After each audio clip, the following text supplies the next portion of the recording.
This podcast is brought to you by VinZero. VinZero pioneers solutions and services to the AEC and manufacturing industries to support net zero targets. Visit vinzero.com to learn more about how organisations design, build and solve through digitalisation. From VinZero to you, welcome to our Think Future podcast series. Each week we'll share conversations with industry leaders from around the world to find out how they're thinking future. Subscribe to VinZero Think Future for access to more episodes, interviews and profiles. Georgette Godbolt is the Head of Sales for Sustainable Australia Fund, with close to 2 decades of experience in working across the renewables and financial services sector. She is a passionate advocate for sustainability with a strong belief that we have the power to transform our built environment. Through her work with Sustainable Fund Australia, she is helping individuals and organisations realise and achieve profitable and sustainable outcomes.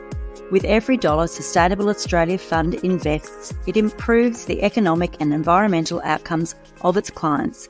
Its aim is simple: deploying the most amount of capital in the shortest time frame to make the world a better place.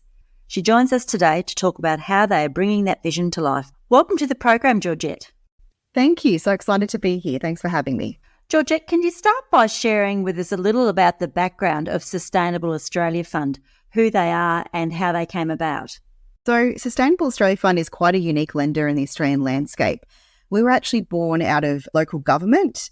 The City of Melbourne actually started the company back in the early 2000s because they were trying to find a way of helping buildings become more sustainable. And they found that one of the biggest barriers was actually access to affordable and flexible capital. And Sustainable Melbourne Fund was first born, and we did a management buyout of local government and are now known as Sustainable Australia Fund. So we have our origins in government, but we are now wholly independent. And Sustainable Australia provide government-enabled finance to promote sustainability and address environmental challenges in various sectors in quite a unique way. How is it that the program differs to other funding models available? So it's quite unique in the sense that we actually work in conjunction with local government whenever we fund. So the type of funding that we provide is known by 2 names, either environmental upgrade finance or building upgrade finance. And what we do is we provide a loan to the owner of a building to help upgrade their building to become more sustainable, and they make the repayments via their council rates. So unlike a traditional form of debt liability, this basically becomes a council rates repayment. So in that way, it works and it's really flexible because it can work in the commercial environment for both tenant and landlord, and is different to every other form of funding that you find in the sustainable landscape. Another way that our form of funding differs in market is that there's lots of different forms of funding that support sustainable building upgrades in market. You have companies that provide things like shuttle mortgages or leases or PPAs known as power purchase agreements. And these different types of funding work really well for different specific sets of circumstances, specifically in the owner-occupied space. So if you're a commercial property owner and you own your property, these types of finance might work for you.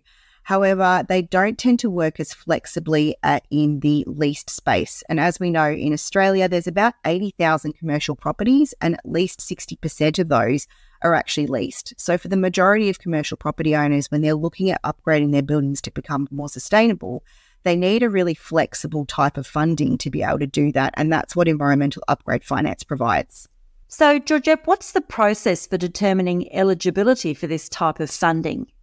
The first process is we need to make sure that the legislation has actually been passed in the area where the building is located. So currently in Australia, legislation has been passed to enable this form of funding in Victoria, New South Wales and South Australia, with Western Australia and Queensland currently looking at passing legislation in the coming years, which is really exciting.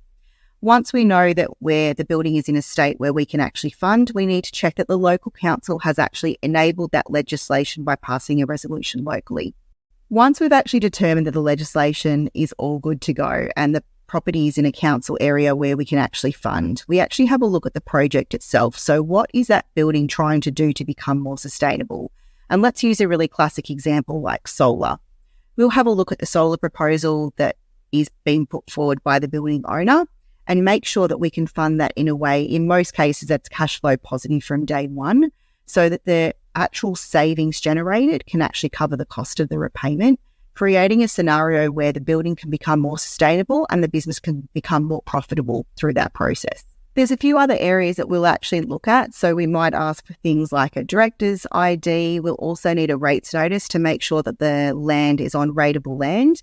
Unlike other lenders, we don't ask for things like traditional security like director's guarantees or business guarantees or anything like that. So we assess a deal based on the merits of whether or not it's actually going to be sustainable both financially as well as environmentally for that particular business. And there's other credit criteria that obviously applies. So what was the motivation behind the creation of Sustainable Australia as a funding organisation? I suppose it's a really good point. Motivation is quite a unique thing.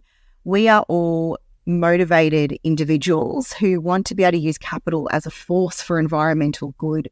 Often in the space where we play in the financial services sector, capital isn't always used as a force for environmental good. And that's basically why we exist. I suppose you could say we are a profit for purpose company, because every dollar that we invest improves the economic and environmental outcomes of our customers. We're able to deliver some really tangible impact in terms of sustainability benefits to buildings and the businesses they support. We want to be able to deploy the most amount of capital we can in the shortest time frame possible to deliver the greatest environmental benefits, to try and leave future generations in a better state than we have it in today. I love that, and I love profit for purpose. Can you share the impact of your funding to date? Yeah, we're really proud of this. So far in the 3 states where we've been able to fund due to legislation, we've been able to help businesses remove 632,277 tonnes of carbon through upgrades to their buildings, and we've saved them over $112 million worth of savings. And that's only up until the end of 2022. So we haven't even quantified the data yet of the impact of our funding in this current year. So when we talk about impact, what are some of the examples of projects that have benefited from this type of funding? We have funded what I call some really fantastic, weird and wonderful projects. The majority of what we fund tends to be in the renewable energy space. One of my favourite examples is a transportation company who had an issue with their waste water process from washing down their trucks.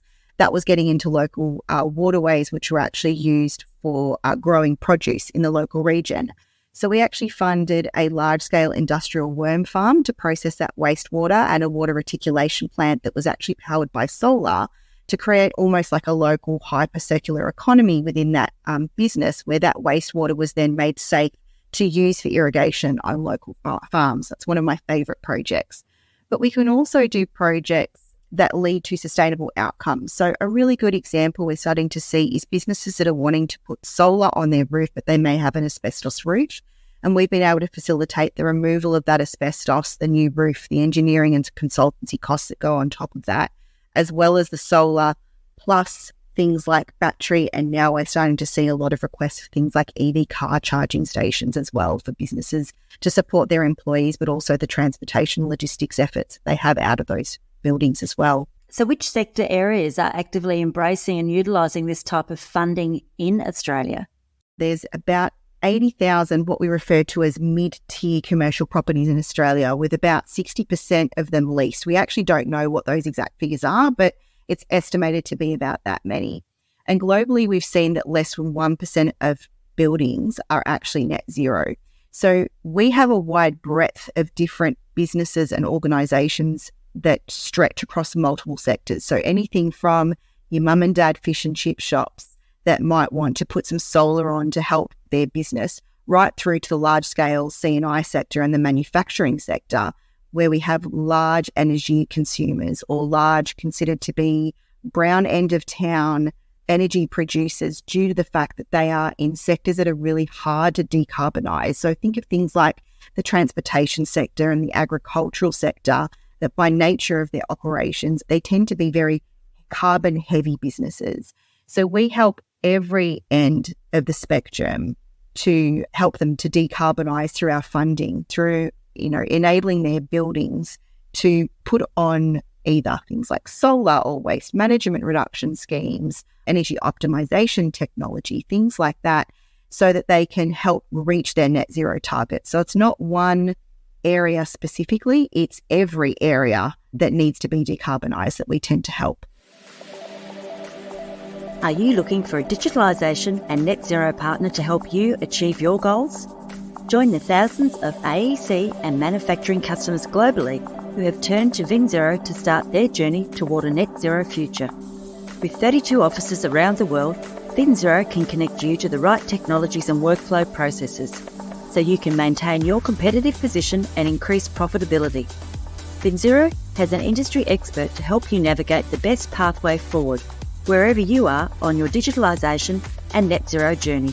Visit vinzero.com to find out more. So when it comes to sustainable funding initiatives, who tends to start the conversation with an organisation like yours?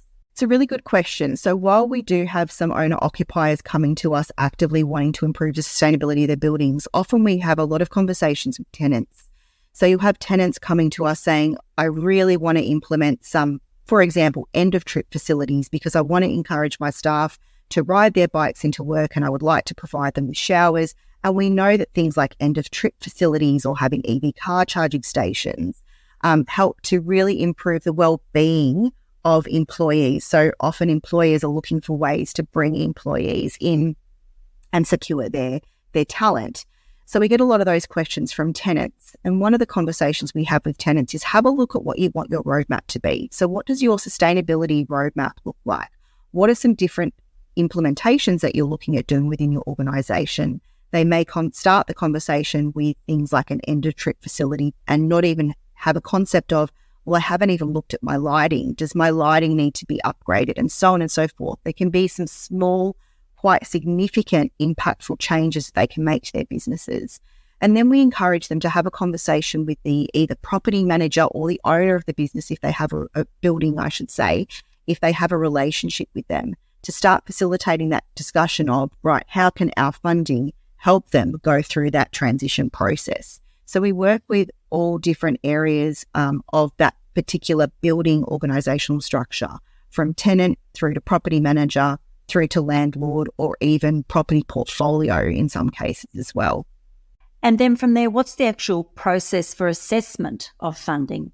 So we can provide funding anywhere from about $10,000 per project up to $20 million per site, subject to obviously some credit criteria.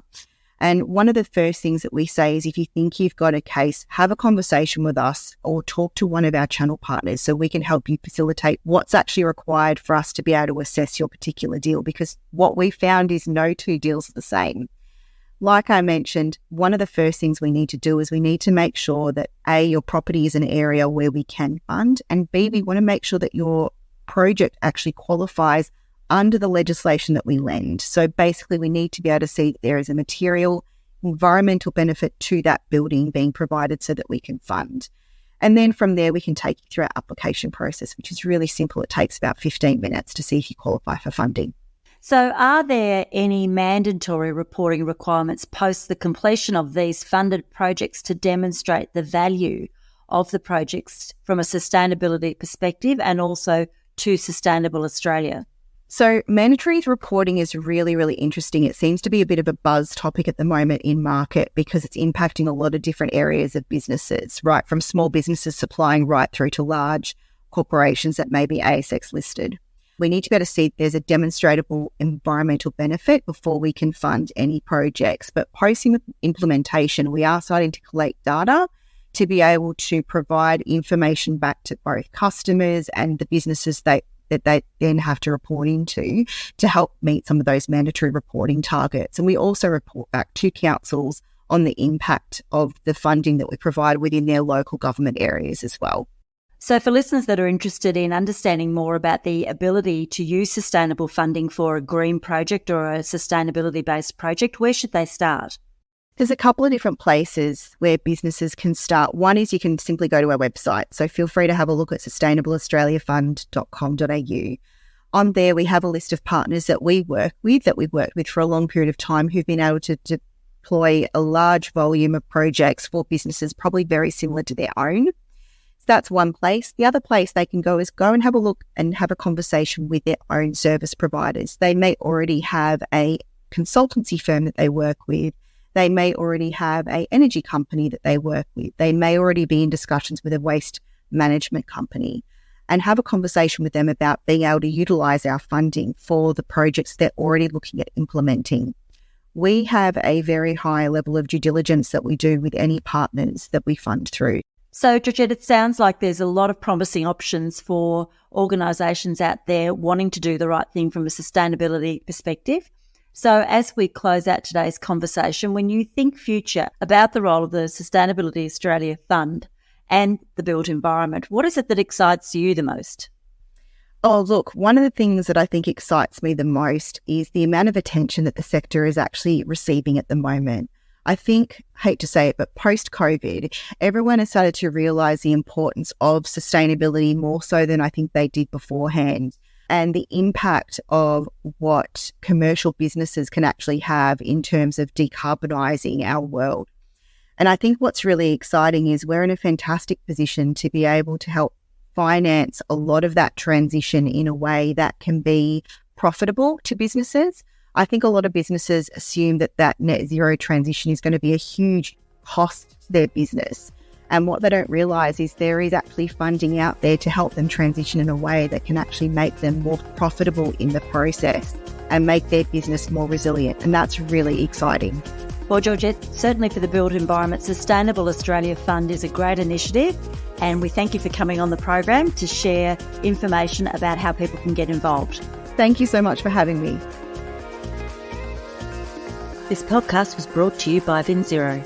VinZero help the AEC and manufacturing industries keep pace with digital change and achieve their technological and sustainability leadership goals. VinZero is a company that cares about creating and building a better world. Together, we are working with industry and environmental experts, providing forums and platforms through our VinZero Think community to create conversations that matter to our future generations. We invite you to join in the conversation and participate in our Think community. Like and subscribe to Think Future to stay up to date with the latest innovations and conversations as we take AEC and manufacturing around the world closer to zero. You can download our podcasts at vinzero.com or from your favourite podcast platform. From VinZero Think Future, thanks for listening.